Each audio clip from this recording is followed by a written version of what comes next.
And we are live. G'day everyone, Mike Jeffrey here, and you are listening to My Creative Journey, episode number 38. To all you new listeners out there, hello, and thank you so much for taking the time to stop by here today. As I said, my name is Mike, and I'm a photographer, podcaster, and small business owner based here in Sydney, Australia. Each week on the show, I bring you guys along on the highs and lows of my own creative journey and share all the knowledge that I've gained along the road to building my own small business. This week's episode is actually a guest episode, and I'm very excited about this one. I'm going to be speaking with Harry and Tommy from Bandwagon Australia. Now, Bandwagon are a sustainable clothing business based out of Newcastle, and we're going to be talking all about how they started their business. And they started their business last year, and how they've sort of grown that over the past 18 months, and what they're trying to implement in their own business to really stand out, and the things that they're trying to do to push themselves forward, whether that be marketing and all the other things that they're trying to do within their own community. So this is going to be a very interesting conversation, and I hope you guys can really gain a lot out of this one, because it was a great chat that I had with the boys, and I'm really glad and really grateful for them for actually hopping on the podcast this week. So without further ado, I'm going to jump straight into the episode. We're going to skip over the normal first half of this podcast. We're going to jump straight into the interview. I hope you guys gain a lot from this, and I'll be back to speak to you again at the end. Hey boys, how is it going? Yeah, good mate. Real good. How are you? Yeah, good mate. Real good to have you two on the podcast. It's been something that I've been really wanting to do for quite some time now. I've been thinking about being able to get other people on the podcast. So really nice to be able to get you two boys on here and just hear what you're all about. So really good to have you. Yeah, man. Thanks for having us on. Grateful. Are we the first guest? No, you're not. Unfortunately, I've had a few, but that's a soul. But we're just joking, bro. Still good. Good. I really wanted to start with you and your business and everything. So could you boys sort of explain what it is you do in your business? Tommy, shoot. Yeah, so pretty much we're just a sustainable clothing business. Just online at the moment. We don't have a shop front or anything. So just e-commerce business, just looking to make really cool, sustainable clothes that are accessible for everyone, kind of thing. So we're trying to do like a large size range, and obviously try and keep prices accessible for the everyday Aussie.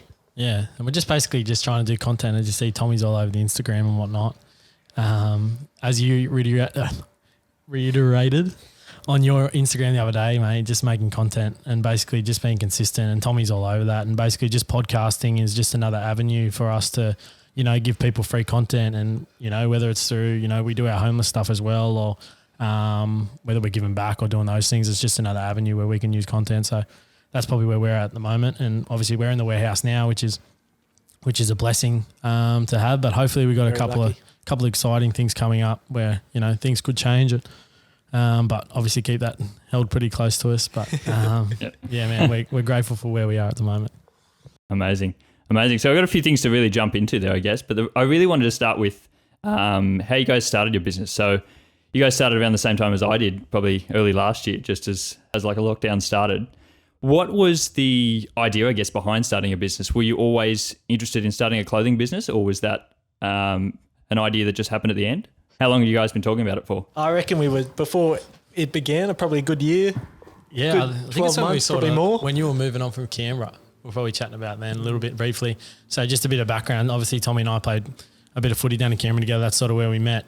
But yeah, sort of Tommy's always been involved in fashion. He's always, always looked the freshest. And then, yeah, when I moved back from Canberra, jumped in with Tommy. We weren't sure if it was the right thing to do and move in together. Yeah. But yeah, we had a couple of beers. Obviously, when I think just as lockdown started, we launched our website, our first drop collection. Yeah. Which is exciting and scary at the same time. Yeah. It was kind of probably a good thing at the time, because we had so much to learn, and just being in lockdown gave us the time to learn it. Obviously, we didn't have to, or we couldn't work or anything, or work our normal jobs. So gave us a bit of time. But yeah, I reckon it was a good 12 months of talking about it and throwing the idea out there before we pulled the trigger. But basically, it just came around a couple of beers. It was pretty much just over a couple of beers, just like everyone else starts business. That's how every good business starts. But we sort of thought we'll put it on hold, and then there was just one random night where I still remember it. We were both sitting at the kitchen, and I was like let's do it. Let's just pull the trigger. And then we just got a couple of sample shirts with a dog on it, real random AS colour shirts, basic as you can. And then we sort of just rolled from there, Mikey J. Amazing, mate. And so was that idea, as you said, you had that bit of a spark, it was just overnight. Was that after you guys went into like a lockdown, or was that earlier and it was already moving as lockdown happened? A couple of months before lockdown happened. Yep. So probably a good thing too. that we got kind of the wheels moving just before lockdown happened, because we got all of our I think it might have stock been in. December. Yeah, we started like rolling. Yeah. Just because would it take 8 weeks to get our stock Yeah, anyway? yeah, and do all the kind of the business planning behind it, and then lockdown was kind of announced as we already had like a drop date for our collection, our first collection. Yeah, Cool. that pretty much nails it. Yeah. And so all that sort of planning, that would have had to been a lot more planning in your guys, your business.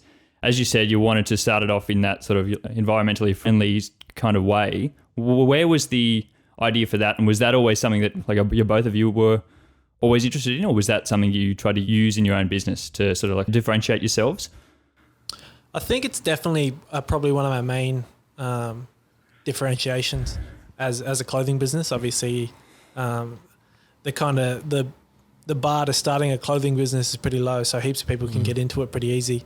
So differentiating yourself is pretty important. But I think it's just the way the world's headed as well. Sustainability is obviously a massive issue in everyone's lives. I think we've seen that even just, the uproar that was around plastic straws not that long ago. We saw how that impacted pretty much every pub you went to, having paper straws. So it's going to head that way in all aspects of life. Yeah. I feel like we're on the ball on top of it. Plus, it's just a bit of an ethical thing for us. Especially when Tommy was researching and we were researching at the start, we found a couple of companies that are massive now that are starting to move towards that. Like they obviously didn't start with it, but they're trying to, Become more minimize their sustainable. waste and all that kind of thing now. Yeah. They're not 100% there, but they're obviously moving towards it. So I think that's where Tommy and I sort of said, let's move this avenue straight away because it's obviously going to be a grind. So everything's a little bit more expensive. And that's just the way it is because, organic cotton and, your recycled polyester, it's a lot harder to find than what it is for your basic cotton stuff. So It's really amazing what you guys have been able to do there in not only your actual clothing brand, but also your education you've been able to do around that. So was that something that you really had to drive home early on? Was that education around other people understanding why you were starting that in that ethical way? Yeah, definitely, man. Educating ourselves first. We didn't know starting a clothing business. A lot of that was the research we were doing into clothing businesses. We found, how impactful the fashion industry is. It's the second worst polluter of all the industries in the world. So it's not a good rap to have. So obviously we wanted to start on the right foot where we could, and just educating our customers as to why it's important that we use the materials that we're using, and probably why our products are as expensive as they are, or at the price range that they're at. So and obviously it opens up our eyes as well because I think I can speak from our behalf when Tommy and I were buying stuff, previously we weren't looking at that. We weren't thinking anything about that. Yeah. And now when I was just talking to Tommy about it before, even just buying locally or just making sure something is sustainable or someone's giving back or something like that. I think it's good to look into things like that because then it's obviously helping our cause as well. So, practice what you preach kind of thing. Bless up. Yeah, exactly. And really, as you were saying there, it's more expensive. I think it's expensive for anything that you guys would have previously been aware of, but I don't think it's that expensive in terms of the whole market out there. So where did you guys try to position yourselves within that market, and how was it in the beginning? Because you only had a smaller sort of a line at the start. Where was that entry point that you tried to squeeze into the market? Yeah, that was a massive point. We don't actually have massive margins on our products because we're trying to keep it affordable. Just because we want to make it just more accessible to everyone. If we can get more people wearing, something that is sustainable, then all the better for it. So we just tried to keep it at a really kind of fair price point. I think we found that when we first started, we probably missed the beat on that a bit. We're trying to sell the hoodies for a bit too much. Yeah. And we kind of pull ourselves up on that now, and we found a much better price point for that. But it was kind of I think pricing is probably one of the most difficult parts of the business as a whole, man. Shot, Tommy. Yep.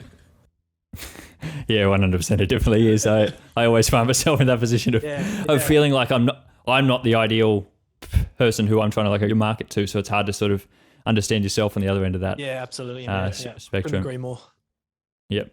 And so you boys have obviously expanded your range over the sort of year and a half. Where was the starting point and what was the next things you wanted to sort of move on to? Yeah, man. Obviously, just started with tees.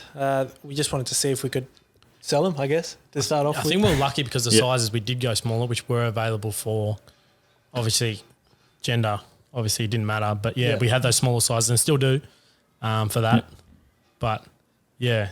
We just kind of wanted to, we always just want to go and do the next cool thing that it's, a lot of it is just, the styles and the clothing that we enjoy, man. So moving into jumpers is obviously something we wanted to do. We love wearing our hoodies in winter. Oversized tees. Oversized tees is what we brought out, the latest collection, because this is just the things that we love, man. And I feel like that the more authentic we can be to the things that we actually like, it's only going to translate better when it comes into our own business, instead of just trying to do what we think is going to please people. I think, if you can just be true to what you actually like to do, everything's going to run better off the back of that.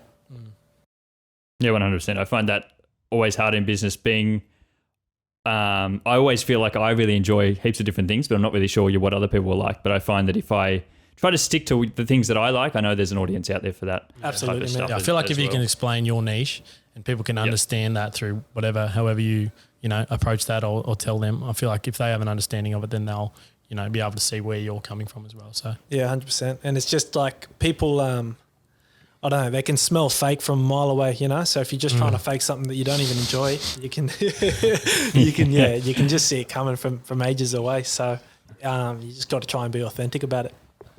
Yeah, 100%. And you guys spoke about the education around the sort of environmentally friendly aspect of your clothing and stuff. Obviously, you had to educate yourselves, as you said, so it helps when you're actually interested in that sort of stuff. And as you say, like it's hard to be out there trying to educate others if you're not educating yourself or you're not at all interested. So it's been really good to be able to see what you guys have been able to produce in terms of that, because as you said in the start, you've been trying to produce a lot of content around that sort of stuff.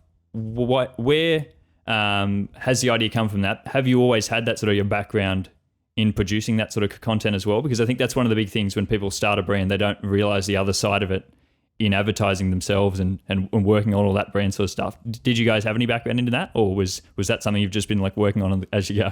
Nah. sink or swimmer. No, pretty much. In terms of our background, man, any kind of business avenue we didn't have much background in, so it was very much trial by fire for us. We just had to put again, that's why we're lucky we were in lockdown, because we had the time to educate ourselves about business and what was needed. So and to be honest, we're still doing that now. Like there's still so much to learn. We're miles behind of where we could be. So we're still trying to learn, still trying to get better.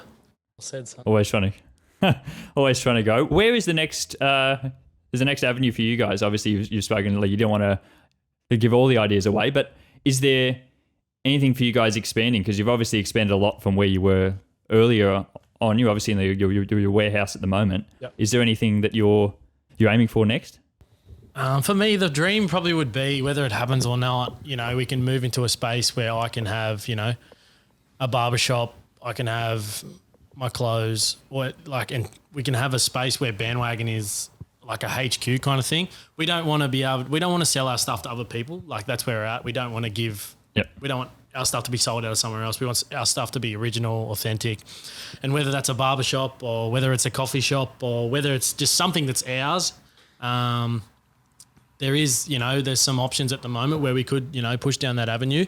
But obviously not putting all our eggs in the basket. But, we're pretty happy from where we've grown at the moment. Like coming from like a shed, which we're very grateful for. I just think clothing and barbering and just talking smack just all goes together, man, if I'm honest. It fits in such a perfect culture together, especially barbering and clothing together. So it'd be awesome just to have kind of a shop front in that way, kind of mix the storage and the shop front in one. And we can just kind of express ourselves through that. Just little things where people, if they get a haircut, they can try a shirt on, and then if they can't buy it now, they can buy it online because they know what size it is, you know what I mean? And it is hard because most of our shirts are the same except for our oversize anyway, so that's not an issue, but it's good for new customers and things like that as well.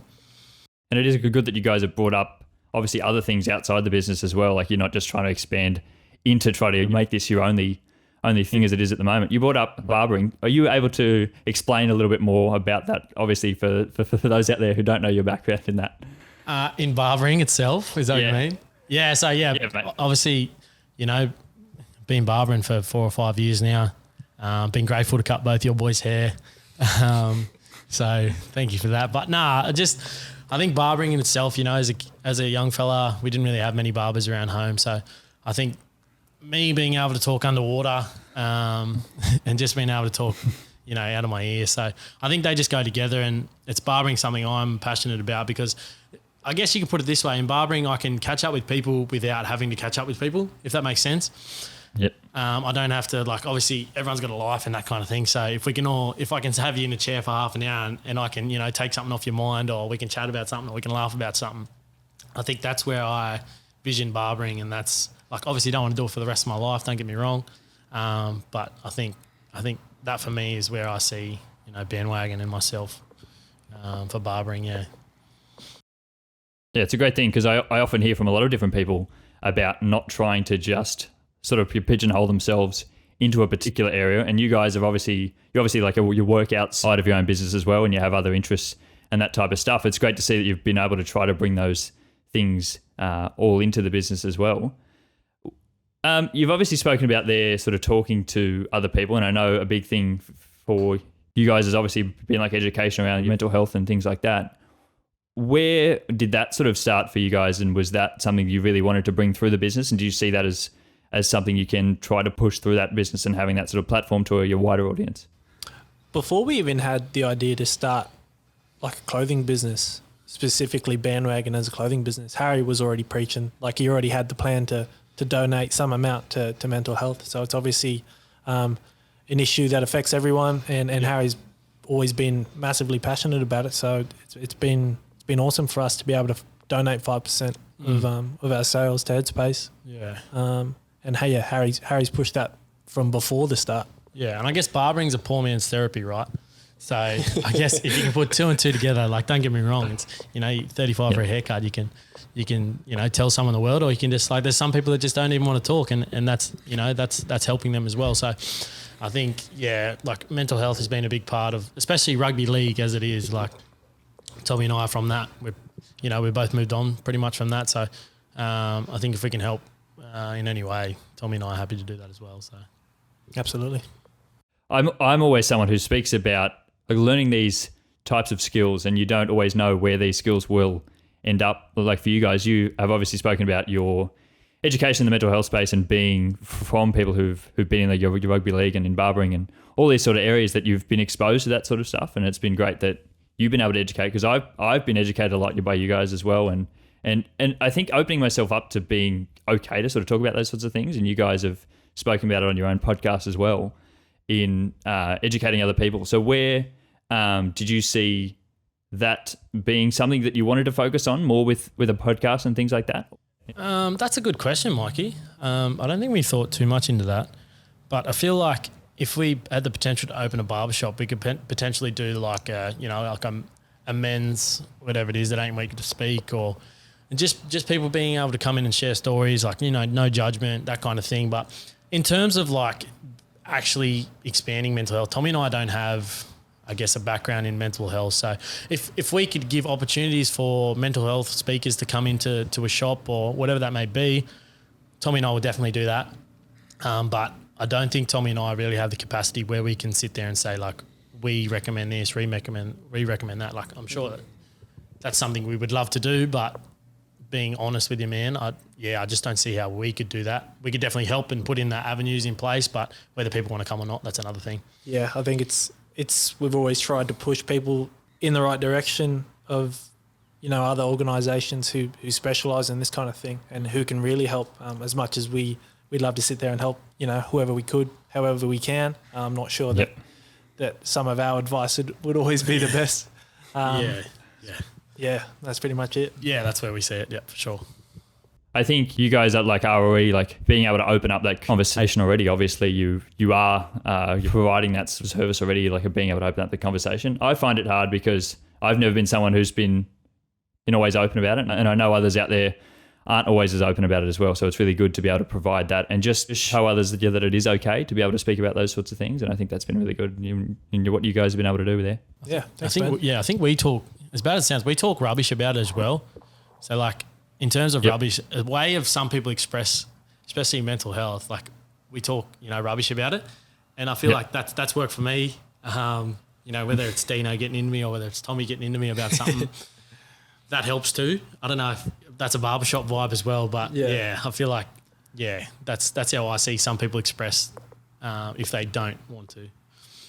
I really wanted to go back now and I really wanted to ask a few questions. The first one being, where did the idea for your name of your business come from?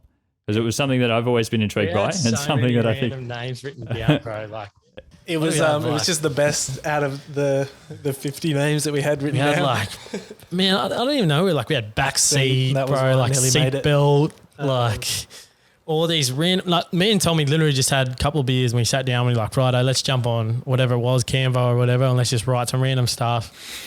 I think there would have been 10 or something there, and then we just were like, bandwagon makes sense because we're just like, let's jump on the bandwagon. Back to it, let's jump on the bandwagon. And it was something that we were saying a lot, at the time. It's something that's kind of pretty sports orientated as well, which we were. So it was just something we kept coming back to, and we couldn't argue over a name forever. So we just said, well, the thing is, like at the end of the day, the name doesn't even matter. I think it was just the story that we had behind it that Tommy, that Tommy and I were able to put in words. I think, like if someone can read and understand what your business is about, they don't really care about the name, but just the fact that bandwagon is catchy, I think is a blessing in itself. Yeah, it helps. 100. Yeah, for sure. And all your sort of like the designs and everything around that, has that all been something that you guys have done all on your own, or has there been like outside help with that? No, we've done that all on our own actually. So I remember when we were doing our very first logo, and we wrote it down. I had bandwagon. We're trying to get a crown in there somewhere, and Harry just went, "Oh, just take away the W and put the crown there," and we put it there, and we're like, "Yep, tick, that's the one." Yeah, and just moved on from there. We got lucky that just worked, I think. Yeah, it worked perfectly. And then we can just use that crown wherever. Yeah, it's kind of like an easy little symbol to throw on everything, and no outside help really. Yeah. So in designing, Tommy's the man. It's putting that together, especially Tommy will just bring some stuff to me, and we'll sit down and we'll have a discussion about what will work and what won't, but Tommy's predominantly sorting out the designs and all that kind of thing. He's very handy on the old laptop.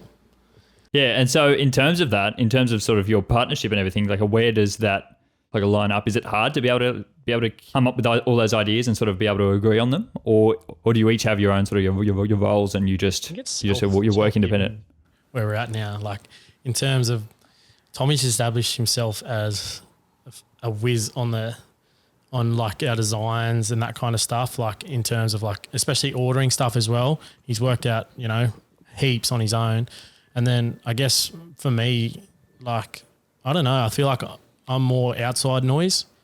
Not to say that we're not doing everything, but I feel like, word of mouth is still massive.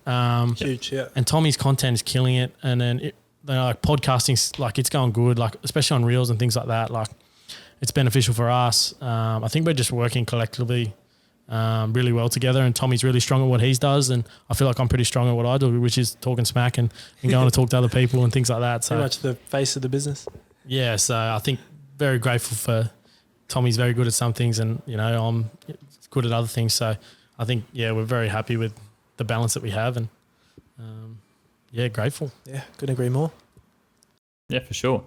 So with your sort of content overall, I really wanted to speak on some different areas of where you guys are producing your sort of content, and you obviously spoken about like your word of mouth with advertising and that sort of stuff. It's obviously something I think about. A lot of my people who listen to this podcast obviously think about that sort of stuff. If you're trying to open your own business and think about areas in which you can advertise but also access your own clients and things like that, where do you guys see most of your clients sort of coming to you from? Obviously being an online business only, where is that? Is it more so your word of mouth, or is it online on those different sort of platforms? It's starting to shift Instagram. pretty Instagram heavy, but I'd say at the moment it's still probably like 50-50 word of mouth. Well, we still got returning Instagram. customers as well, a lot of returning customers. And we've been grateful for when we started as well, because Tommy and I, we didn't really have a platform in terms of that. I think we just knew a lot of people and we were both in a lot of different industries. Yeah, we just obviously, Harry's from Dubbo, I'm from Jindabyne. We both moved to Canberra, so then we met a lot of people in Canberra. Then we both moved up to Newcastle. So you kind of cover a lot of ground there with just people you know. And we were lucky that, friends and family, especially with that first collection, they got around us. So from the start, or at the start, I suppose, it was mostly just word of mouth that really got us around. And it was, friends sharing our stuff and people helping us out that way. Yeah. And as we've kind of learned how to produce more content, better content, and kind of advertise a bit more through Facebook and Instagram, we've been able to get, people that we don't actually know to get around the brand, or people that don't know anyone that we know, Yeah. I think it was cool come second and third drop, like there's boys that Tommy and I have gone to school with, or, played footy with as kids where we haven't spoken to in years. Yeah. And just through that, they've come through and copped some merch, which is crazy. We're just reconnecting with people that we were once, mates with. Yeah, that was one of the coolest parts, I think. I couldn't have said it better. Was just seeing someone that like you haven't spoken to since year 11 coming and trying to support you. I think that's pretty awesome. Yeah, 100. Yeah, it's amazing. I think that in my own business as well, and I know I've had so much support from other people who I would have never expected to get support from. And I think a lot of people out there trying to open their own business are often afraid to start it because they don't think they have that support and don't think they have a community around them, where you'll be very surprised about who the types of people are who will support you and who is out there actually consuming your content that you didn't even realize was consuming your type of stuff. Absolutely, man. Yeah, I think was the scariest part of starting. I'm probably lucky that I had Harry, who's just so energetic and impulsive to kick us off. I would have been way too scared to start. Way too scared to start. So, and that's just another thing. You can't be afraid to ask for help in these kind of things. Just reach out and ask, because so many people out there are going to put up their hand to come and help. Yeah, I think another thing is don't rely on people to buy stuff as well. So I feel like a lot of people, I don't know if with you, mate, I'm sure someone said they'll cop some artwork or they'll cop something along the way. Yeah. And then man, I don't know how many people before we do a drop or something like that, people message like, oh, can you get it to us now? Can I cop this now? And then they won't get anything. Like, it's not an issue for anything like that, but it's just like, you just be wary that I feel like people that we don't know as well as we know those people cop more, which is crazy. It's probably through Tommy's content and stuff like that as well, which has been really beneficial for us. But yeah, I just feel like that was a massive learning curve for me. Yeah, especially when you see people face to face and they're like, oh, I love what you guys are doing. I'm going to buy something tomorrow. All the boys, I've played footy with along the way. It's all good, man. We don't care if you don't buy stuff. It's not an issue at all. Right. You don't have to say that. Yeah, it's okay. I'd just rather you be honest with me up front. Exactly. 100%. Yeah. I often get those messages being like about artwork and stuff. Like, I'm happy to order one and then I add it up and I never hear from them ever again. And I'm okay with that. I don't expect you to buy anything, but it's like... Even just sharing something or doing things like that, like, we're grateful for. So. Yeah, you don't have to buy it, just, It costs zero to support your mate as well, so... And as you said, like, it's always the people who are just that one step further who you wouldn't have expected to be there. And I think that comes from you being so out there on your social media and on all these different things that people are feeling like they're actually inside your own community there. Like they're actually feeling included in all your stuff. Is that something you try to do with all your content and things like that? Try to bring people into everything that it is like you try to do there? Yeah, absolutely, man. Yeah, just trying to create a community is probably... I think that's cool with the VIP list and stuff we do before we drop as well. Yeah, the pre-sales for the VIPs and things like that. Yeah, just trying to create value for other people and that community is probably one of our main priorities. Harry's just one of the friendliest, happiest, energetic people as well. So it just makes it easy to get that. Like, people are just drawn to the man. So creating that community is easy. You feel like you've known Harry for 6 years when you see him on one video. So yeah, that's it. I'll tell you my life, even if you don't want to hear it. And has that been something behind the podcast as well? Like, I think for me, being able to open up more into my own life has really helped me in my business as well. Like, you wouldn't expect that to really help in business, but opening myself up in other areas has made people feel like they're more connected to me. So then they're more likely to be able to contribute in that way. Yeah. Has that been something on your podcast as well? Because you're obviously you're really open on there and just have a chat about anything. Yeah. Is that something you've seen people? Honestly, when we first just jumped into it, we were just like, oh, let's roll and see what happens. And we're still finding our feet now, but we're lucky that we've got like a more serious one, which is the Bandwagon Bible, and then one that's, House of Grouse. Obviously, you listen to that, Mikey. It's absolute chaos. We still haven't found our niche, but the thing is we're just getting our content and we're just trying to learn, man. I think that's where we're at. And then we can obviously, when we get on Buzzsprout, we can see what episodes people listen to the most.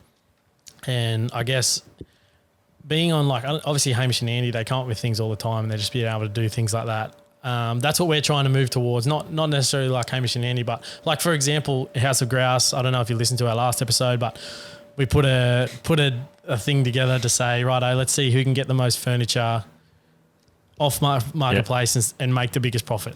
Now, Lockie is killing it, man. He's got I'd expect him to kill that one. I don't think he's got any chance there, obviously. I think he's flipped $700 already. That is quality. This week. And he's picked up 2 items and he sold them both and they hadn't done anything to him, made nearly $400 off them. And then he's actually flipped one. So he's easily won that. And Dino's gone home, so there's not much there. But pretty much, man, we're just trying to move where we can pre-record stuff and, something that listeners can look forward to instead of, obviously questions are good, things like that are good, but just something being able to flow onto another House of Grouse. I think that's where our target is for House of Grouse at the moment. But Bandwagon Bible, man, it's good because I can invite anyone on. The thing is, whether it's Tommy, whether it's you, Mikey, or whether it's, the 257 Collective boys, or which we've been lucky to have because Tommy and I know a lot of people. I think, or people of people. And I think it's good social media for that point as well, man. So Bandwagon Bible is safe as houses. I think that's where we're at. So once lockdown's over, that'll kick off again. But yeah, House of Grouse, we're just finding a niche, man, and things are growing. So we're happy.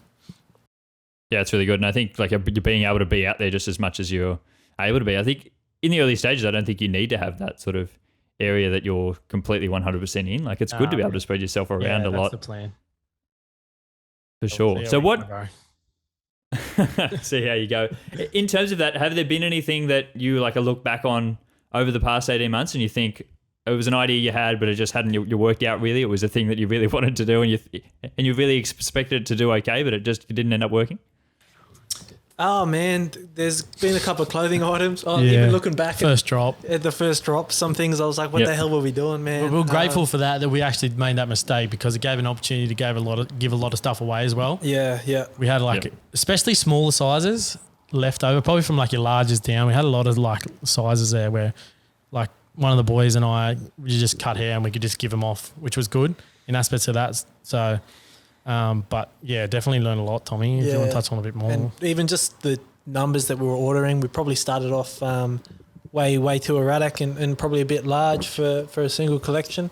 And now we've just kind of refined everything down a little bit. But in terms of ideas, I don't know. I think we just pulled stuff out of the rabbit. Pretty much, man. There's obviously we've always got kind of new ideas coming up and sometimes you just don't get around to them. You've only got so much time in a week, so there's that as well. But we're just trying to execute really well on what we are doing good at the moment, and hopefully that can just help us grow. Yep, and being able to move through that for those early stages, as you said, that early collection that you had, you've obviously looked back on that now, and you think it isn't up to a standard where you would be now. But obviously, you had to go through that to be able to get to where you are now. I try to explain to a lot of people, you have to have that one at the start. I don't think anyone has any idea what they're doing when they open a business. You've got no idea. There's so many things outside of what you even expected to be that you need to have that in the early stages as well. Couldn't agree more, man. Yeah, that's well said, Mikey J. It's one of the biggest parts is the hardest part is starting, and you just got to start. Yeah, and that's the only way you got to learn. Same with this podcast. That's why, like Harry was saying, instead of trying to make it perfect and find your niche before you start, just get the reps in. Start getting the reps in. Start getting better. And everything will roll off the back of that. Yeah. And Harry's been doing an awesome job around all of that so far. Yeah, 100%. I always talk about that, being able to get your reps in, be able to do the work, be able to produce as much work as you possibly can. I know there are some people out there who would say you only need to produce up to some certain standard, but I have always been around that mentality that if you produce more work and you're able to get more stuff out there, that eventually you'll be in a better position further on down the track. Absolutely, man. Yeah, you're only going to get better the more you do, so and just keep pumping it out. Especially if you go good, obviously you can start cutting back what you're doing as well because you're so well known, I think. But yeah, well said, Mikey. I like that, mate. Yeah, nice, mate. And in terms of that, what were some of those things that you weren't overly prepared for? Were there things when you started the business? I'm sure there were a fair few, but I think a lot of people are interested in those types of things because they're not the things that everyone first have in their own mind. I know I had a few of the things like advertising, being able to get my own like your website out there, things that I'd never had much experience in before. What were those types of things for you guys?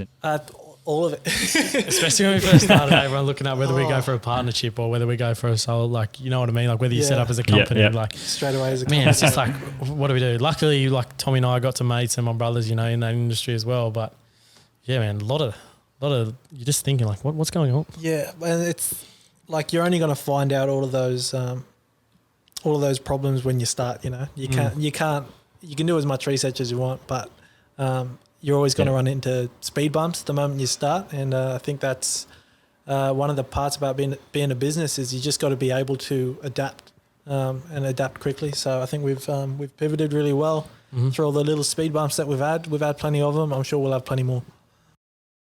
Yeah, for sure. I've always been that way in being like, it's the only way you can sort of learn any of those things is to be able to like do them on your own. And there's all heaps of different things out there. And I'm very grateful in the position I am to be able to have this sort of podcast here where I sort of skew more to being able to educate people on how to start businesses and how to all that other stuff that you wouldn't necessarily think about when you are starting something.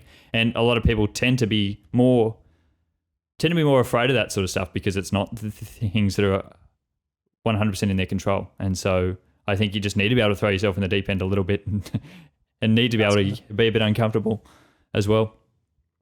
I don't really have much more else for you guys, but I just wanted to finish off with asking where it is you guys are headed to. What's up next for you guys?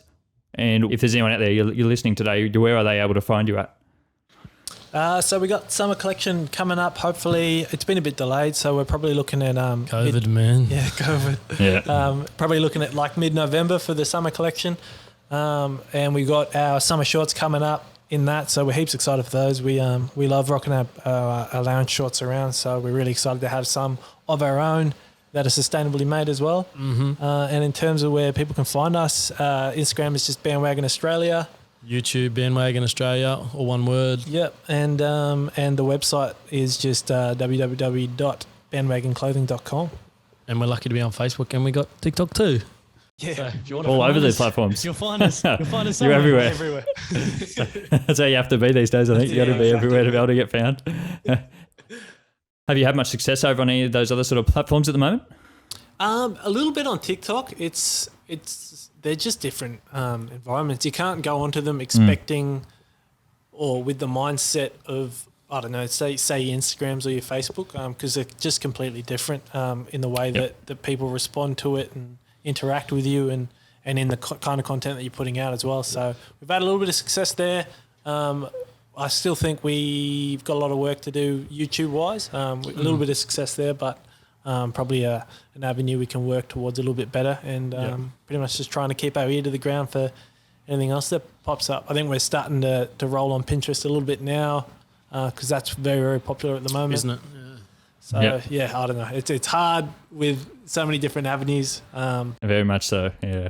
It's very hard. I've always been trying to produce as much as I possibly can to be able to spread it over to those different platforms. But I've really found it hard to be able to spread my sort of content evenly across all the platforms. But to be able to get, like if I'm recording this podcast, to be able to get that on all the platforms is hard because all of them aren't the exact same as you've spoken about. And you can't just, if I had it on Instagram, it's not as easy as just moving it over onto TikTok or something like that because it isn't the algorithms aren't the same, and the audience isn't the same there, so it's not going to work as well. So making everything contextual to the platform that it's on is it's one of the hardest parts about all of it, and knowing what that contextual is really hard.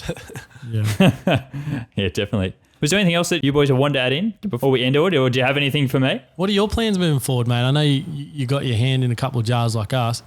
Like obviously you've got your photos and you've got your podcasting and you've obviously got a degree behind you as well. I remember listening to one of your poddies and you touched on that you're not using your degrees at the moment. What's your mindset at the moment, mate? Where are you moving towards? Yeah, I suppose for me it was a bit of a hard thing because I obviously opened my business early last year as well after I ended my degree at uni. Yep. That sort of stuff. And you guys have talked about like a uni on your podcast and not being, I never saw it as something that I often feel like I'm in a position now where I don't think you would have ever gone to uni because I've learnt so much more outside of university. I've learnt so much more opening business and educating myself in other different ways. And I always say to anyone in an industry like ours, you just open your own business and you will like learn so much more. And I don't think I'll ever get to a point where I'll go back and use that sort of stuff again. I'm not sure, but who knows at the moment. I'm kind of more trying to target myself into wedding photography at the moment, and that's really something that I'm trying to lean into. It's been really hard to be able to sort of break into that market because it's obviously like you're booked up in advance, so very hard to get that at the moment as well. So I've obviously been working on my art as well, sort of my other photography a little bit as well, so that hopefully can sort of be an outlet for me because I don't think I've ever been someone who likes to stay in one area, and I've always liked to be able to spread myself a little bit around. So it's been really nice to be able to have those different avenues to be able to explore. Yeah. And I suppose on the podcast as well, it's never been something that I really want to do as a business avenue. It's more something that I do because I enjoy it and I like to be able to give back to other people. And I think there's a lot of education out there that is able to be had around this area. I think for a lot of different people trying to start businesses, trying to start their own thing outside of like a university and stuff, it isn't always as easy. And so I think we should be trying to educate as many people as I can because I don't think I have all the answers and I don't advertise myself as having all the answers, but I think I'm in a position where I'm able to be able to give that to other people. So I really enjoy being able to be here and do that. Yeah, beauty. Nice, Mikey J. Nailed it, well son. said. No worries, guys. Other than Really- that, thanks for the print, mate. She's hanging up. Oh, no worries. Did you like it? Dino's got his hanging up too. Oh, is he? Yeah. Sorted, That's mate. so good. Thanks, Sorted, boys. mate. All good. Yeah, mate. Always thanks for the supporting. chat, I'll be there bro. behind Appreciate it. you. No worries. You're a good man, Mikey J. Thanks for having you guys on. Nice on, bro. It's been a pleasure. Thanks very much. Good to Cheers. chat to you, bro. Talk to you soon. Two boys. Later, bro. Hey everyone, it's Mike here again. I really hope you did enjoy that episode. I really had such a great time having that conversation with the boys, and I'm really glad that they were able to jump on the podcast and actually bring so much to the podcast. I really enjoy being able to produce these sort of guest interviews and be able to bring other people on with different perspectives. I've always said that it's about being able to give you guys as many perspectives as you possibly can, and just because how I deliver something may not be a way that you easily digest, so having someone else there to speak about those same types of things is always important, and having perspectives from other different people I think is so important to be able to gain a much larger worldview than you normally have. So I really hope you guys did enjoy this episode. I would love to hear from you guys if you did enjoy this episode. I'd love to hear from anyone if you have really appreciated this episode. If you did enjoy the episode, feel free to share it around with your friends and share it with someone who you think would actually gain something from this. I think that those guys both have a very unique experience to starting their own business, and I think that is something that a lot of people can learn a lot from, and I tend to try to give that perspective as much as I possibly can on this podcast, and I try to share as much of the things that I've gone through because it's not something that anyone can normally relate to. So I try to give as much information as I possibly can, and hopefully we can help other people out there who may be wanting to start their own business and start anything in their own life. So if you did really find this informational or really find this helpful, I'd love it if you guys did share it around with other people, because I think there could be a lot of value in this, and other people could really appreciate it just as much as you did. And also on that note, if there's anyone else who you would love to hear from on the podcast, I'm always open to suggestions of who you guys would love to hear me interview on the podcast, have a conversation with it. And it doesn't need to be a specific person. It can be an area, sort of genre of person of a different type of creative field that you would love to see me actually speak to someone, because I'm loving that I'm able to broaden my horizon with this podcast and really speak to some interesting people in completely different areas to my own, and really gain that sort of worldview that I'm trying to get, and other people's unique experiences in their business. So if you guys have any suggestions of who you would love to hear on the podcast, I would really much appreciate that. And I always appreciate when I get any messages off you guys. I got a couple of messages last week actually from a couple of listeners to the podcast just out of the blue, and I really appreciate that, because you can sometimes sit here behind the screen and not really think that anyone is actually listening to these podcasts. So it's great to be able to hear from people who actually have those experiences of actually listening to the podcast and hearing what they're really taking away from it, because that really drives me to continue to make these episodes and continue to try and improve and try to get better at these podcasts as we continue along. So with that said, guys, I hope you really did enjoy this episode, and I hope you have a great week. I will speak to you all again next Monday. Bye.